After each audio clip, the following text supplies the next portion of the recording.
everyone, my name is Cesar from Wirestream, and today I want to show you how to upgrade your DVR's hard drive. So this could be because your hard drive has died and it's no longer recording, or it could be just you need more storage for your NVR, or you purchased it and it doesn't have enough storage. So this could be one of your used hard drives, or you can also get a brand new hard drive. So this one comes with a 4 terabytes. We're going to upgrade it to a 10 terabyte. So let's get to it.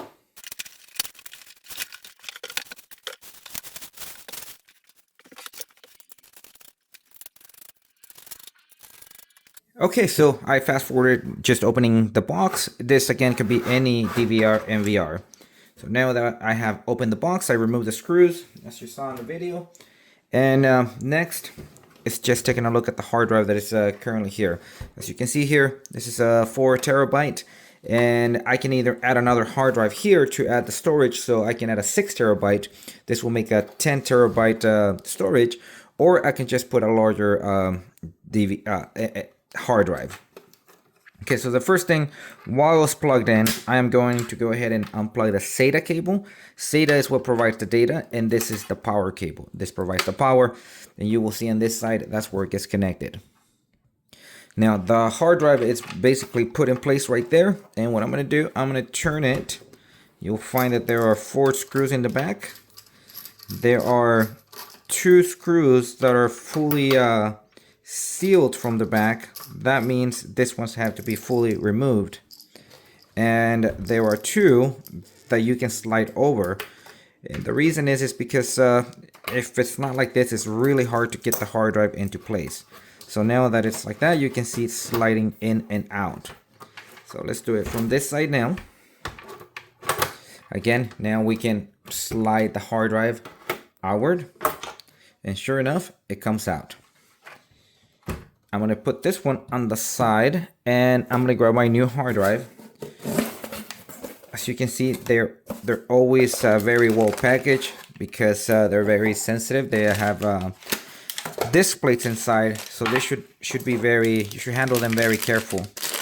Okay, I'm going to open this one and put the screws on the back to get it ready. We're going to find a tab here that this allows us just to rip this over. And we put that on the side there. Again, this is a 10 terabyte. In this particular one, make sure that you upgrade to a surveillance type hard drive. And what I'm going to do, I'm going to match where the screws are on this one. As you can see, it sits like this. And I am going to match that the same as that one. So when I put it in, I know my connections are going to be on the right side. So I'm just going to put the screw right there. And again, this is not going to be fully inserted just yet, because we'll do that once we get it to the other side. So there, we land it, and then we push it back. Now we can go on the other side and tighten it down. But sometimes it does get pretty hard to put the cables inside. So I always like to, now that I know this aligns properly, I like to connect the cables in, so that way I'm not struggling trying to connect those cables.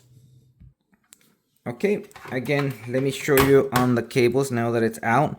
This does have like an L shape right here. You will see there's like an L shape on how it's going to go inserted on here. And I'm going to turn this one upwards.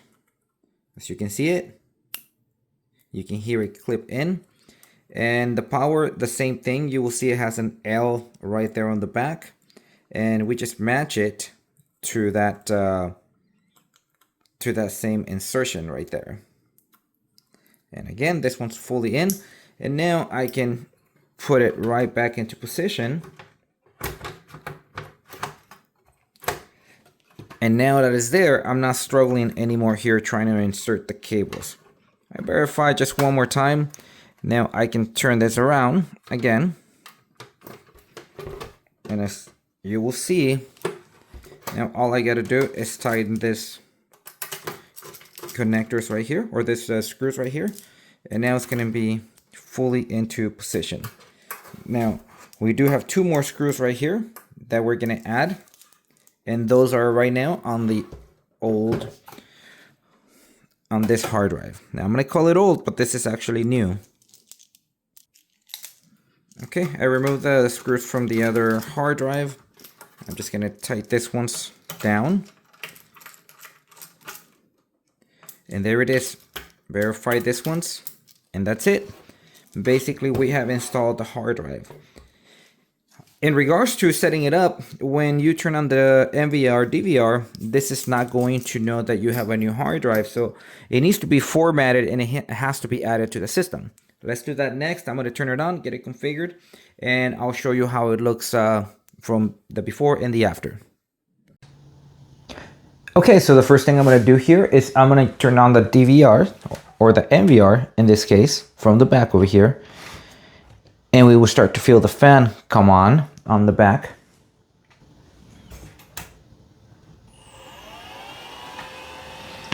You can hear the fan spinning, and then we're going to get the first page right there that says basically that the NVR it's working.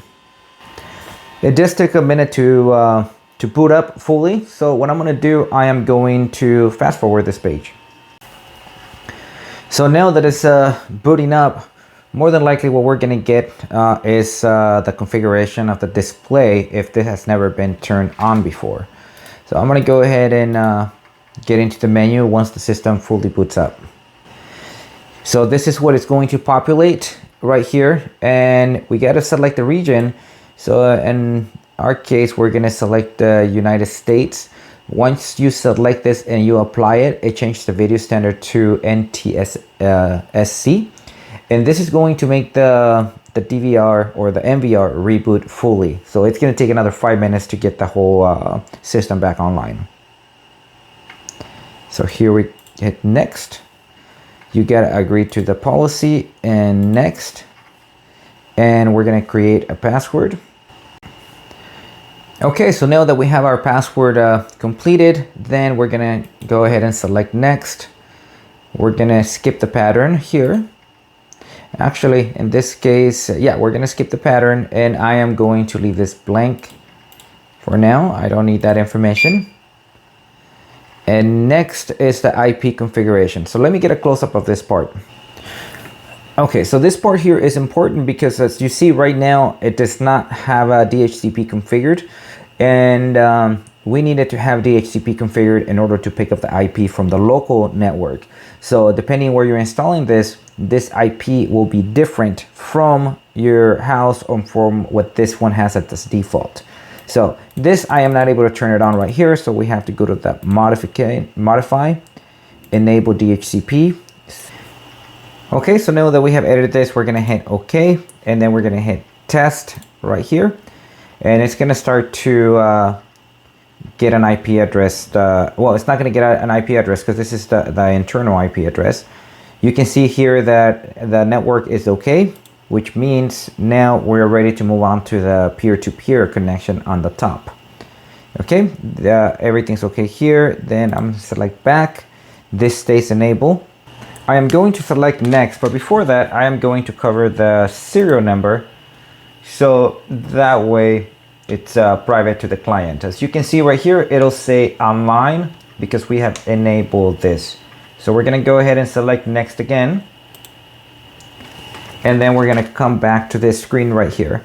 So here it's gonna find a few cameras and whatnot, but we're not gonna add any of those because this is for another location. And as you can see, I'm not even trying to find it. But if I wanted to find cameras, I would just hit search. If they were directly connected, they will appear here at the bottom with the IP address that the system provides. So I'm going to go ahead and select next. Next, as you will see here, the disk looks normal, and we are able to see that 8 terabytes or the 10 terabytes here. Some of it gets utilized by the system, and what I like to do, I like to select SDA, the SDA device, and then on the bottom here, we have to format it, and I hit clear the HDD database. So I'm going to select yes, and then it's going to ask us for a password. And the reason why it's asking us for a password, they just want to make sure that you're not erasing something that you're not supposed to, and that you're actually an administrator. I'm going to select yes, and then we're going to get the glass hour there, just stating that it's formatting and we're going to get another menu set that it is complete. Once this has completed, you're going to get operation succeeded. Select OK. We're going to go OK next. And then it tells us about the monitor. I'm just going to say cancel.